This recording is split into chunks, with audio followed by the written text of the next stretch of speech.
I'm curious about what your first like early interaction with social media was, and like what platform were you first aware that you were participating in social media?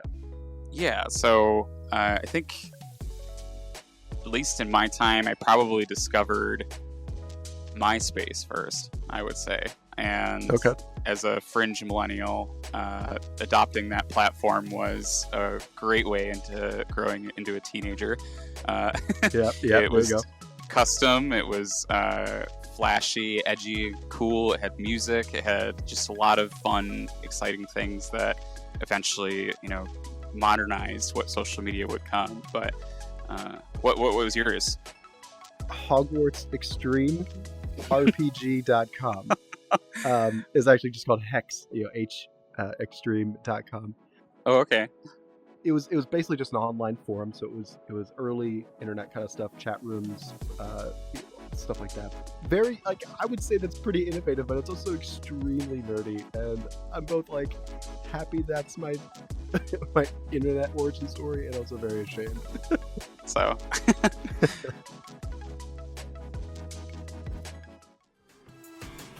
Welcome to the Limelight podcast, your source for medical marketing news. Get insights into the latest trends, learn about groundbreaking marketing strategies, and discover the newest tools. We'll let you know what questions you should be asking and where to find the answers. All this and more brought to you by the team at Digital Limelight Media.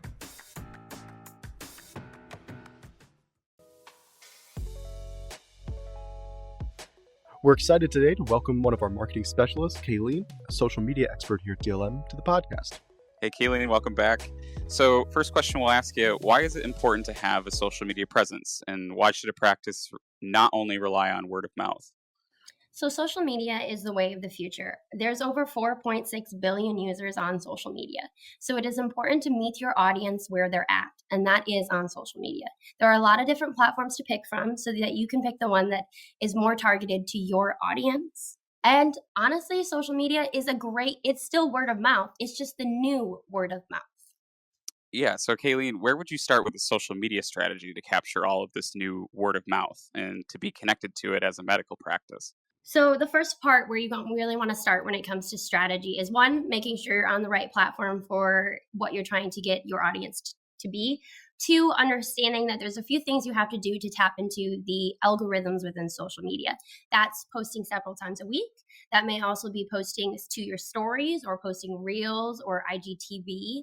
So those are the starting strategies. Once you start putting your content out there, that's when you have to remember the biggest part of social media is engagement. Being social on those platforms. We have so many companies that they start the strategy good, they make the page, they make the post, but then they just kind of don't follow through. And that follow through is what is going to make the difference. So that means engaging with your followers. That means commenting on their comments. That means liking their posts. That means following the right people in those industries. So I've heard one way to expand your reach on social media and get a better audience is through using hashtags on your posts. Can you tell us what hashtags are specifically and how they work? Yeah, so your hashtags at the very simplest form is your pound sign with words behind it. What these allow the users to do while they're on social media is to actually search something they're interested in. So it's hashtag plastic surgery. They can type that in the query, and then plastic surgery items that were tagged with that will pop up. And so how would you use hashtags to gain traction on different social media platforms? So the best way to use them is to put them on all of your posts. So what happens when you put a hashtag on your post is that becomes tagged so that when someone decides to do a search query, let's say for plastic surgery, your posts that have plastic surgery on it, hashtag plastic surgery, are now going to be pulled into that query. And the more your hashtags are used and pulled into the search queries, and the more people choose to interact with them with engagement, those continue to build authority and get pushed more and more to more users and more to the top in the general search. There's a couple of things to consider also when we're talking about hashtags and how to help use them within social media. One, make sure that when you're using hashtags that they say what you want them to say. There has been some mix-ups in the future where you do hashtag, you think it means one thing, or you think it says another and it means something else. Also, always remember to revisit your hashtags. Just because a hashtag started off as one thing doesn't mean that it has not been taken over by another thing and the hashtag has changed. Just because a trend is happening with a hashtag doesn't mean it's appropriate for your business. And always keep in mind that it is good to have your branded hashtags or the hashtags you want to use for like hashtag plastic surgery, or in our case, like hashtag DLM, that those do appear on all of your social media posts, because then when people can also have those on theirs when they want to talk about you. I encourage you to use hashtags, but to use them mindfully. One little extra added tidbit is I would not encourage you to focus on having hashtags on Facebook. That platform is truly not designed for optimized use with hashtags. That's a lot of great info on hashtags. One question I have to loop back around to strategy, how would you measure success when it comes to social? That's a really great point. When it comes to social media, I know so many people out there become fixated on the number of followers, and that is not actually the best matrix to measure your success. Engagement. Engagement is where it's at when it comes to social media. You want to make sure the content that you are putting out to your followers, they're engaging with, they're choosing to interact with.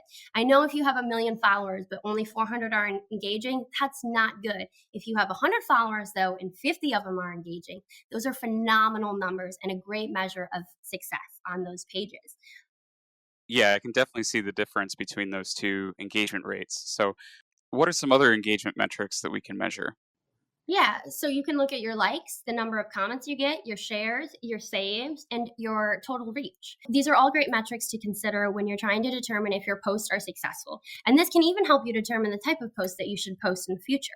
One thing to consider is there's a rule out there that there's the 10% rule. So what happens is when you put a post on social media, it is pushed to the first 10% of your followers. If those 10% choose to engage in any of the above mentioned ways, then it is now pushed out even further to try and encompass more followers and more audience. What this means is that you continue to be pushed to more and more, your page continues to grow authority. Also, thing to keep in mind, an average of 1 to 3% steady engagement is great. That slow and steady growth wins the race. So yeah, you're really building that momentum over time. And I'm curious, we haven't really spoke about what specific kind of content boosts social media engagement, but what's your take on that, Kayleen? So when it comes to content, we want value-added content. This is what is going to separate your page from all the others. So what is considered value-added content on social media?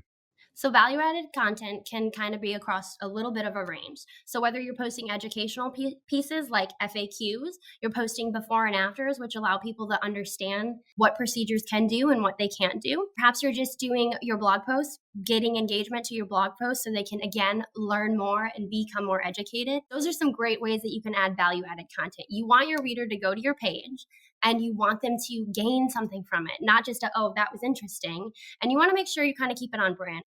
So what does it mean to keep social media posts on brand in the context of a medical practice? If you're a plastic surgeon, you want to make sure that all of your posts revolve around your plastic surgery niche, your industry. Although we all love good chicken recipes, it's probably not the place to put a good chicken recipe. So make sure your content stays on point with your brand and your audience. Thank you for all of these fascinating tips about social media, Kayleen. I'm sure we're going to have you on again in the future to talk more about social media strategy and other things alike.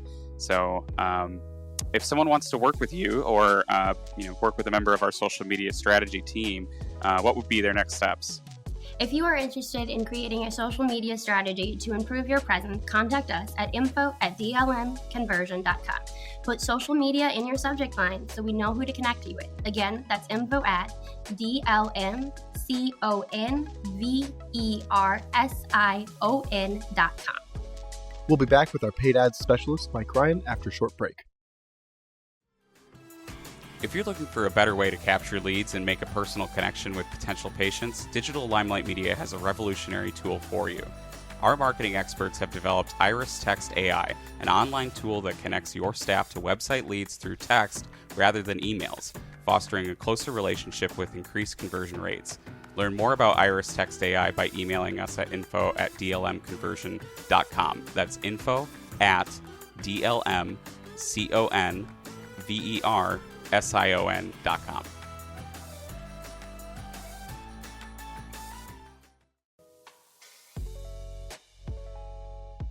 One important aspect of social media strategy is video. We've talked previously in other episodes about video and its importance, and video can be useful in video-first social platforms like YouTube. Mike, welcome back, and thanks for joining us now to talk about YouTube ads. Yeah, thanks for having me back, guys. So, why might a practice consider YouTube ads? What's the value of them, Mike? As we all know, the internet's moving more and more towards video first. So what's great with YouTube and YouTube ads is one, as far as getting the videos onto YouTube, that's free. So it's a good way to expand your reach on one of the largest websites in the world. But then beyond that, specifically with YouTube ads, it's a very cost-effective option, a good way to get a lot of eyeballs on your practice and getting in front of the right types of people. So, for example, a search campaign, keyword cost per click can get in the $5, $10, $15, $20 range. It's expensive very, very quickly. With YouTube, we're only paying per view, and generally speaking, it's about 5 to 15 cents per view. So your advertising dollars stretch much, much further. So what kind of results would somebody expect, like a medical practice, from running YouTube ads if they were getting started? Yeah, so with YouTube ads, it's a little bit different of an approach than we would have with a search campaign. So obviously search, we're catching people at that moment of intent, somebody who's proactively searching for you.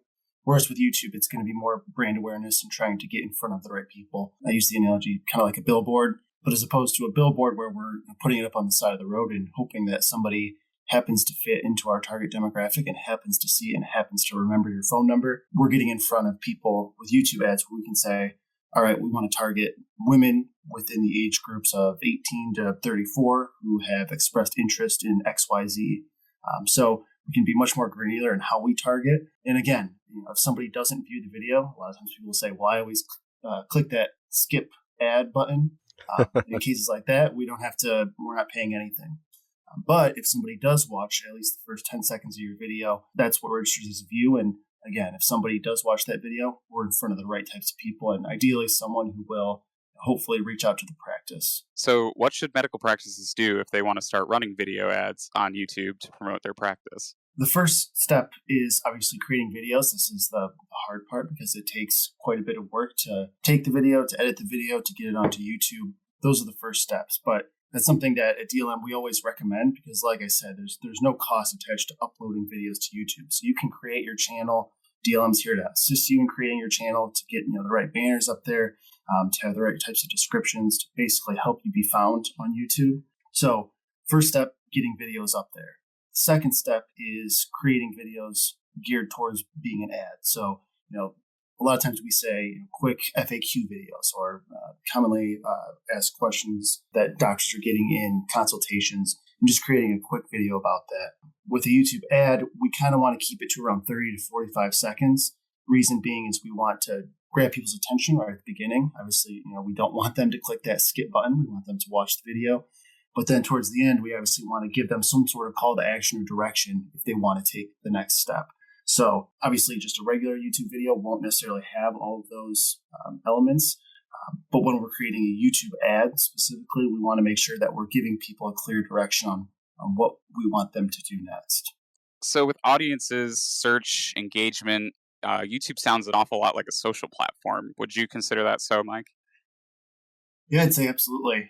If we're going by the textbook definition, they'd say it's some sort of technology that facilitates the sharing of ideas, thoughts, information. And YouTube obviously does that very much so. Obviously in a video format, which, like we said earlier, that's where the internet's going towards. So it absolutely fits into that bucket. Thanks for being here today, Mike, and we look forward to talking with you again.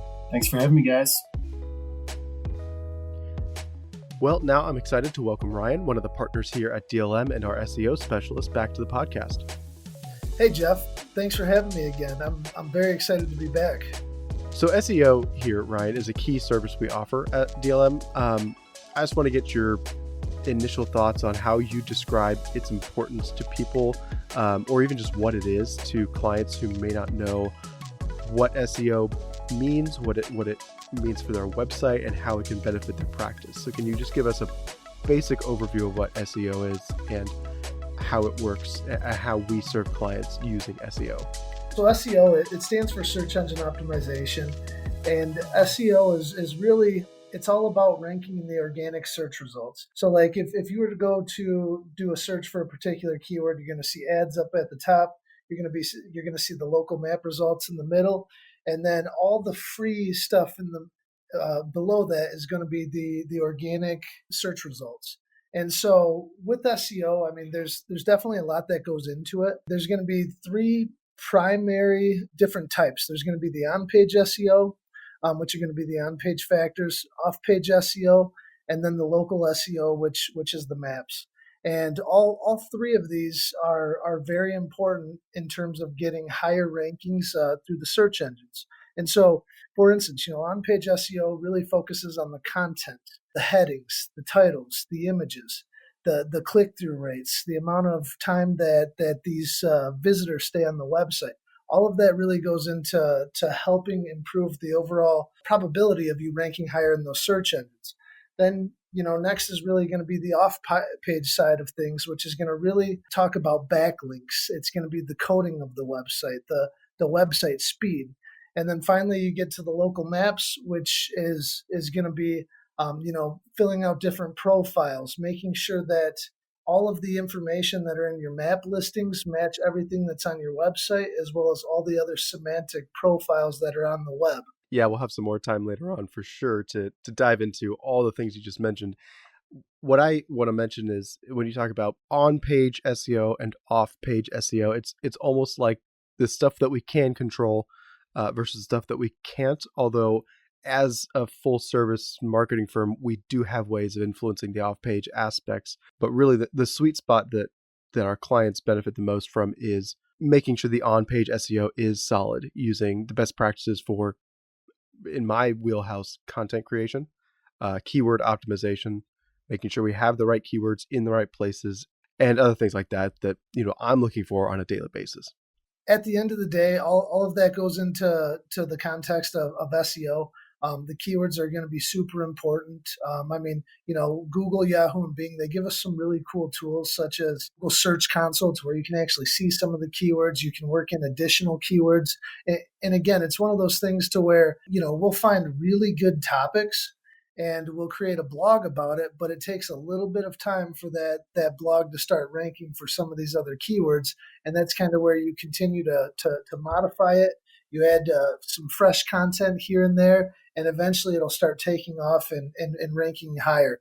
But at the end of the day, all of these things are little pieces to the overall puzzle of ranking high in the search engines. Sorry to say we have to let you go today, but I appreciate talking with you. And again, you'll have much more time later to to go all out in talking about SEO in a later episode. Well, guess what? I'm excited to nerd out during that episode, so I definitely look forward to coming back, and thanks for having me.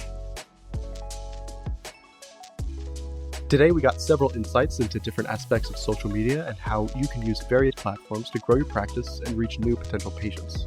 Thank you for listening to the Limelight Podcast. We hope you join us again next time. Thanks for joining us on the Limelight Podcast. We hope you learned something new today that adds value to your practice. Remember to talk to an expert about your specific situation before making decisions based on the information provided in this podcast. Digital Limelight Media, LLC, its employees, partners, sponsors, and guests are not responsible for any action taken or not taken as a result of listening to this podcast. As always, we welcome your questions and encourage you to reach out about any of the services we offer at DLM. Have a great day.